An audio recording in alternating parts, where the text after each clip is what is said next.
ಮಳೆ ಬಂದಾಗ ಹಕ್ಕಿಗಳು ಹಾರೋದನ್ನು ನಿಲ್ಲಿಸ್ತವೆ, ಆದರೆ ಹದ್ದುಗಳು ಮೋಡದ ಮೇಲೆ ಹಾರುತ್ತವೆ. ಹಾಗೆ ಬದುಕಿನಲ್ಲೂ ಕೂಡ ನಾವು ಸಾಧನೆ ಮಾಡೋದಕ್ಕೆ ಹೊರಟಾಗ ದಾರಿಯಲ್ಲಿ ಏನಾದರೂ ಅಡ್ಡಿ ಆತಂಕಗಳು ಉಂಟಾದರೆ ಆ ಹಾದಿಯನ್ನೇ ಬಿಟ್ಟು ಬಿಡ್ತೀವಿ. ಆದರೆ ಕೆಲವೊಂದಿಷ್ಟು ಜನ ಅದೇ ಹಾದಿಯಲ್ಲಿ ಮುಂದುವರೆದು ಛಲದಿಂದ ತಾವು ಹೋಗಬೇಕಾದಂಥ ಹಾದಿಯಲ್ಲಿ ಸಾಗ್ತಾರೆ. ಅಂಥವರು ಸಾಧಕರಾಗ್ತಾರೆ. ನಾವಿವತ್ತು ಇರುವಂಥದ್ದು ಅಂಥದ್ದೇ ಒಬ್ಬರು ಸಾಧಕರ ಜೊತೆಗೆ ಭಾರತ ಕಂಡಂತಹ ಶ್ರೇಷ್ಠವಾದಂಥ ಟೆಸ್ಟ್ ಕ್ರಿಕೆಟಿಗ ವಿ.ವಿ.ಎಸ್. ಲಕ್ಷ್ಮಣ್ ಅವರು ಇವರ ಕುರಿತಾಗಿ, ಇವರ ಸಾಧನೆಯ ಕುರಿತಾಗಿ ಸ್ಫೂರ್ತಿಯ ಕಥೆಯನ್ನು ಟ್ವೀಟ್ ಮಾಡಿ ಹಂಚಿಕೊಂಡಿದ್ದಾರೆ. ಅವರು ನಮ್ಮ ಜೊತೆಗಿರುವವರು, ಸದ್ಯಕ್ಕೆ ನಮ್ಮ ಜೊತೆಗಿದ್ದಾರೆ ವೀಣಾ ಅಂಬರೀಷ್ ಅವರು. ಅವರ ಬದುಕಿನ ಸ್ಫೂರ್ತಿದಾಯಕ ಕಥೆಯನ್ನು ಅವರ ಜೊತೆಗೆ ಕೇಳೋಣ. ಮೊದಲನೇದಾಗಿ ಲಕ್ಷ್ಮಣ್ ಅವರು ಮಾಡಿರುವಂಥ ನಿಮ್ಮ ಬದುಕಿನ ಸ್ಫೂರ್ತಿಯ ಕಥೆಯ ಟ್ವೀಟನ್ನು ಓದಿದ್ರಾ? ನಿಮ್ಮ ಕಥೆಯನ್ನು ನೀವೇ ಓದ್ಕೊಂಡ್ರೆ ಏನು ಅನ್ನಿಸ್ತು? ತುಂಬ ಚೆನ್ನಾಗಿತ್ತು. ಆ್ಯಕ್ಚುಲಿ ನಂಗೆ ಗೊತ್ತಿರಲಿಲ್ಲ ಟ್ವೀಟ್ ಮಾಡಿದ್ದಾರೆ ಅಂತ. ನೀವು ಶೇರ್ ಮಾಡಿದ್ಮೇಲೆ ಗೊತ್ತಿತ್ತು ನನಗೆ. ಸೊ ತುಂಬ ಖುಷಿ ಆಯಿತು ಅದನ್ನು ನೋಡಿ. ಈಗ ಆ ಕಥೆಯಲ್ಲಿ ನಾವು ಗಮನಿಸಿದ್ವಿ, ಸಾಕಷ್ಟು ಏನೋ ಒಂದು ಕನಸು ಇಟ್ಕೊಂಡಿದ್ರಿ, ಭರತನಾಟ್ಯ ಪಟುವಾಗಬೇಕು ಅಂತ ಹೇಳಿ, ಕಲಾವಿದೆ ಆಗಬೇಕು ಅನ್ನುವಂಥ ಕನಸನ್ನು ಇಟ್ಕೊಂಡಿದ್ರಿ. ಸಡನ್ ಆಗಾದಂಥ ಒಂದು ಆಕ್ಸಿಡೆಂಟ್ ನಿಮ್ಮ ಬದುಕನ್ನು ಬದಲಾಯಿಸಿ ಆನಂತರ ಏನಾಯ್ತು? ಆ ಮೂಮೆಂಟಲ್ಲಿ ಏನಾಯಿತು? ನಿಮ್ಮ ಕನಸು ಏನಿತ್ತು, ಅಥವಾ ಮುಂದೆ ಅದರಲ್ಲೇ ಮುಂದುವರಿಸ್ಬೇಕಿತ್ತು, ಏನಾಯಿತು? ಇಲ್ಲ, ಆ್ಯಕ್ಚುಲಿ ನನಗೆ BMTC ಬಸ್ಸಿಂದ ಕ್ಲಾಶ್ ಆಗಿ ಏನಾಯಿತು, ರೈಟ್ ಫೂಟ್ ಇಲ್ದಿರಂಗೆ ಆಗೋಯಿತು. ಸೊ ಯೂಶಲಿ ಆ ಡಾನ್ಸರ್ಗೆ ಫೂಟ್ ಅನ್ನೋದು ತುಂಬ ಇಂಪಾರ್ಟೆಂಟ್, ಸ್ಪೆಷಲಿ ಭರತನಾಟ್ಯಮಲ್ಲಿ ಇನ್ನೂ ಇಂಪಾರ್ಟೆಂಟ್, ಬಿಕಾಸ್ ತಟ್ಟಡವ್ಸ್ ಎಲ್ಲ ಇಂಪಾರ್ಟೆಂಟ್ ಇದೆ ಅಲ್ವಾ. ಸೊ ಹಾಗಾಗಿ ಆ್ಯಂಡ್ ಅದರಿಂದ ಅದನ್ನು ಕಂಟಿನ್ಯೂ ಮಾಡಲಿಕ್ಕೆ ಆಗಲಿಲ್ಲ. ಸೊ ಅದನ್ನು ಸ್ಟಾಪ್ ಮಾಡಬೇಕಾದ ಪರಿಸ್ಥಿತಿ ಬಂತು. ಆ್ಯಂಡ್ ದೆನ್ ಸಂಭವ ನಾನು ಸರ್ಜರೀಸ್ ಎಲ್ಲ ಆದಮೇಲೆ ಅದನ್ನು ನಿಲ್ಲಿಸಿ then started with the studies ಕಡೆ ಹೋದೆ. ಆ್ಯಂಡ್ ದೆನ್ MBA ಮುಗಿಸ್ಬಿಟ್ಟು MNCಯಲ್ಲಿ ವರ್ಕ್ ಮಾಡಿದ್ದೀನಿ, ಬ್ಯಾಂಕಲ್ಲೂ ವರ್ಕ್ ಮಾಡಿದ್ದೀನಿ. ಆ್ಯಂಡ್ ದೆನ್ ಅದೆಲ್ಲ ಸಾಕು, ಡೆಸ್ಕ್ ಜಾಬ್ ಸಾಕು ಅಂತ ಹೇಳಿ ಆಮೇಲೆ ಶುರು ಮಾಡಿದ್ದೆ ಈ ಕರಿದೋಸೆ ಶಾಪ್. ಈ ಕರಿದೋಸೆ ಶಾಪನ್ನು ಶುರು ಮಾಡಬೇಕು ಅಂತ ಯಾಕೆ ಅನ್ನಿಸ್ತು? ಒಂದು MBA ಮಾಡಿ ತುಂಬ ದೊಡ್ಡ ಒಂದು IT ಕಂಪನಿಯಲ್ಲಿ ಎಲ್ರಿಗೂ ತುಂಬ ಯೂತ್ಸ್ ಕನಸು ಇರುತ್ತೆ, IT ಕೆಲಸ ಮಾಡಬೇಕು, ಈ ಥರದ್ದೆಲ್ಲ. ಯಾವಾಗ ಅನ್ನಿಸ್ತು ಈ ಥರದ ಸ್ಟ್ರೀಟ್ ಫುಡ್ಗಳನ್ನ ಮಾರಬೇಕು? ಅಥವಾ ಇದಕ್ಕಿಂತ ಮುಂಚೆ ಕೂಡ ಎಲ್ಲಿ ಶುರು ಮಾಡಿದ್ರಿ ಇದನ್ನು? ಆಮೇಲೆ ಕರಿದೋಸೆ ಅನ್ನೋದು ಹೇಗೆ ಡ್ರೀಮ್ ಶುರುವಾಗಿದೆ ಹೇಗೆ? ಆ್ಯಕ್ಚುಲಿ ಇದು ಹೇಗೆ ಅಂದರೆ, ಲಾಸ್ಟ್ ಇಯರ್ ಫೆಬ್ರವರಿಯಲ್ಲಿ ನಾನು ಕ್ವಿಟ್ ಮಾಡಿದೆ, ನಂದು MNC ಕ್ವಿಟ್ ಮಾಡಿ 1 ಮಂತ್ ಸುಮ್ಮನೆ ಮನೇಲಿರಬೇಕಾದ್ರೆ ನಂಗೆ ಫಸ್ಟಿಂದನೇ ಏನಾದರೂ ಒಂದು ಸ್ಟಾರ್ಟಪ್ ಮಾಡಬೇಕು ಅನ್ನೋ ಒಂದು ಆಸೆ ಇರ್ತಿತ್ತು, specially in the food industry.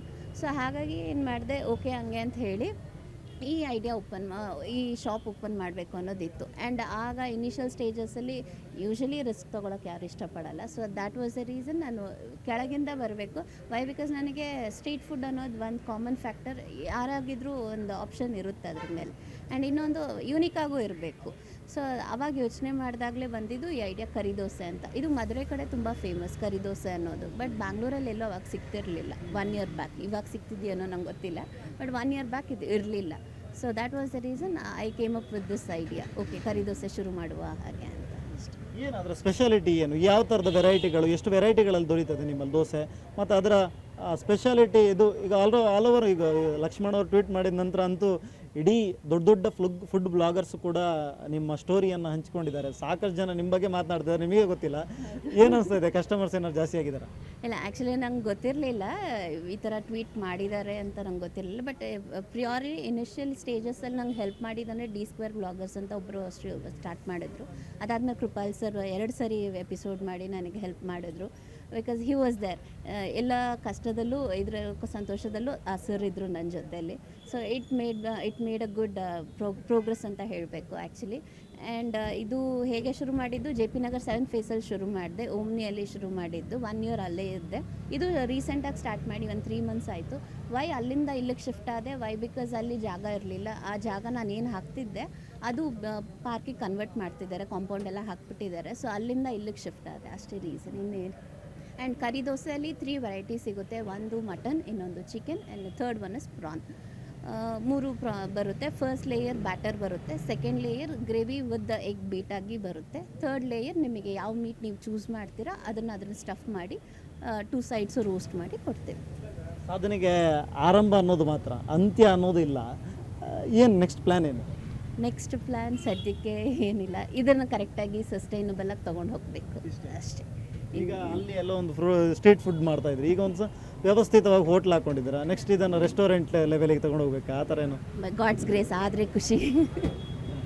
ಈಗ ಸಾಕಷ್ಟು ಜನರಿಗೆ ಲೈಫ್ನಲ್ಲಿ ಈ ಥರದ ಒಂದು ವೇಲ್ ಹೋಗ್ತಾ ಇರ್ತಾರೆ, ಸಾಧನೆ ಮಾಡಬೇಕು ಅಥವಾ ಏನೋ ಮಾಡಬೇಕು ಅಂತ ಕನಸು ಕಂಡಿರ್ತಾರೆ. ಎಲ್ಲೋ ಹೋದಾಗ ಎಡವು ಬೀಳ್ತಾರೆ, ಇದೇ ಥರ ನಿಮ್ಗಾದಂತಹ ಆಕ್ಸಿಡೆಂಟ್ ಆಗಿರ್ಬೋದು, ಈ ಥರದ್ದು ಸಾಕಷ್ಟು ಏನೋ ಒಂದು ಅಡೆತಡೆಗಳು ಉಂಟಾಗ್ತದೆ. ಅಥವಾ ಇನ್ನೊಂದಿಷ್ಟು ಜನ ಯಾರೋ ಮನೇಲಿ ಕೂತ್ಕೊಂಡು ಸಾಧನೆ ಮಾಡಬೇಕು ಅಂತ ಹೇಳ್ತಾ ಕೂತಿರ್ತಾರೆ, ಅವರು ಕೆಲಸ ಶುರು ಮಾಡಿರೋದಿಲ್ಲ, ಅಂಥವ್ರಿಗೆಲ್ಲ ಏನು ಹೇಳ್ತೀರಾ, ಏನು ಇನ್ಸ್ಪಿರೇಷನ್ ಹೇಳ್ತೀರಾ? Actually, I have this word, okay. I have two words. One is, no matter how hard life hits you, be stronger than before. ಎಷ್ಟು ಸರಿ ಕೆಳಗೆ ಬಿದ್ದರೂ ಸರಿ, ಹಳೆಗಿಂತ ಫಸ್ಟ್ ಥರ ಎಷ್ಟು ಸ್ಟ್ರಾಂಗ್ ಆಗಿದ್ವೋ ಡಬಲ್ ದ ಸ್ಟ್ರಾಂಗ್ ಇರಬೇಕು. Second one, go with the flow, trust the process. ಆಗುತ್ತೆ, ಸ್ವಲ್ಪ ಟೈಮ್ ಹಿಡಿಯುತ್ತೆ, ಬಟ್ ಹಾಗೇ ಆಗುತ್ತೆ, ನಂಬಿಕೆ ಇರಬೇಕು ಅಷ್ಟೇ. ಈಗ ಮತ್ತೊಂದು ಬೆಂಗಳೂರು ಸ್ಟ್ರೀಟ್ ಫುಡ್ಡು ಅಥವಾ ಫುಡ್ಡನ್ನು ಹಾಟ್ಸ್ಪಾಟ್ ಅಂತ ಹೇಳ್ತಾರೆ. ಇಲ್ಲಿ ಏನು ಫುಡ್ ಮಾಡಿದ್ರು ಆ ಕಸ್ಟಮರ್ಸ್ ಬಗ್ಗೆ ಅಥವಾ ಬೆಂಗಳೂರಿಯನ್ಸ್ ಬಗ್ಗೆ ಏನು ಹೇಳ್ತೀರಾ? ಆ್ಯಕ್ಚುಲಿ ಬೆಂಗಳೂರು ಹಂಗೆ ಅಂತ ಹೇಳಿದ್ರೆ ನಿಮಗೆ it is a food spot wear ಎಲ್ಲ ಥರದ ಫುಡ್ಸು ಸಿಗುತ್ತೆ. ಈ ಥರದ ಫುಡ್ ಸಿಗಲ್ಲ ಅನ್ನೋದಿಲ್ಲ. ಇಂಡಿಯನ್ ಫುಡ್ಸು ಸಿಗುತ್ತೆ, ಕಾಂಟಿನೆಂಟಲ್ಲೂ ಸಿಗುತ್ತೆ, ಚೈನೀಸ್ ಸಿಗುತ್ತೆ, ಎಲ್ಲನೂ ಸಿಗುತ್ತೆ. So it is a good place where there are N number of people, different varieties of people, culture people ಎಲ್ಲರೂ ಇದ್ದಾರೆ. ಸೊ ಎಲ್ಲರಿಗೂ ಎಲ್ಲ ಫುಡ್ಡು ಟೇಸ್ಟ್ ಮಾಡಬೇಕು ಅನ್ನೋ ಒಂದು ಆಸೆನೂ ಇರುತ್ತೆ.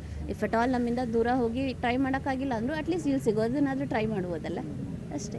ಈಗ ಸಾಕಷ್ಟು ನಾವು ಇದನ್ನು ಸರ್ಚ್ ಮಾಡಿದಾಗ JP ನಗರ 7th ಫೇಸ್ ಅಂತ ಬಂದ್ಬಿಡುತ್ತೆ. ಈಗ ಹೊಸದಾಗಿ BTM ಲೇಔಟಲ್ಲಿ ಕಳೆದ ಒಂದು 3 ತಿಂಗಳಿಂದ ಔಟ್ಲೆಟ್ ಶುರು ಮಾಡಿದ್ದೀರಾ. ಇದರ ಅಡ್ರೆಸ್ ಕಂಪ್ಲೀಟ್ ಆಗಿ ಎಲ್ಲಿ ಬರುತ್ತೆ ಅಂತ ಹೇಳೋದಾದ್ರೆ?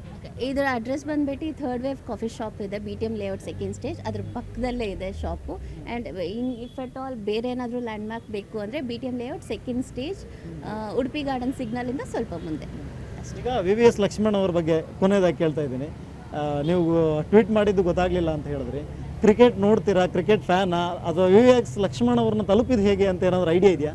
ನಂಗೆ ಅವ್ರನ್ನ ತಲುಪಿದ ಐಡಿಯಾ ಅಂತೂ ಇಲ್ಲ, ಬಟ್ ಅವ್ರನ್ನ ತಲುಪಿದ ನನಗೆ ಖುಷಿ ಇದೆ. ವೈ ಬಿಕಾಸ್ ನಾನು ಚಿಕ್ಕ ವಯಸ್ಸಿಂದನೂ ಕ್ರಿಕೆಟ್ ನೋಡ್ತಿರ್ತೀನಿ ಆ್ಯಂಡ್ ಅವ್ರದ್ದು ಮ್ಯಾಚಸ್ ಎಲ್ಲನೂ ನೋಡಿದ್ದೀನಿ. ಸೊ ಹಾಗಾಗಿ ತುಂಬ ಖುಷಿ ಆಯಿತು, ನಿಜ ಹೇಳಬೇಕಾದ್ರೆ ಖುಷಿ ಆಯಿತು. ಸಾಧಿಸಿದರೆ ಸಬಳವನ್ನು ಕೂಡ ನುಂಗಬಹುದು ಅನ್ನುವಂಥ ಒಂದು ಗಾದೆ ಮಾತಿದೆ. ಹಾಗೆ ಇವತ್ತು ಸಾಧನೆಗೆ ಯಾವುದೂ ಕೂಡ ಅಡ್ಡಿಯಲ್ಲ.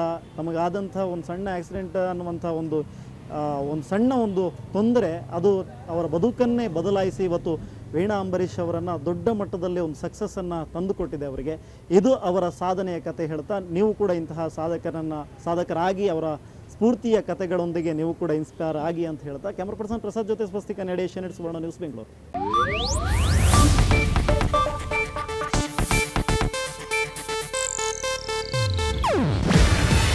ಇದು ಏಷ್ಯಾನೆಟ್ ನ್ಯೂಸ್ ನೆಟ್ವರ್ಕ್ ಪ್ರಸ್ತುತಿ. ನೀವು ನೋಡ್ತಿದ್ದೀರಾ ಏಷ್ಯಾನೆಟ್ ಸುವರ್ಣ ನ್ಯೂಸ್.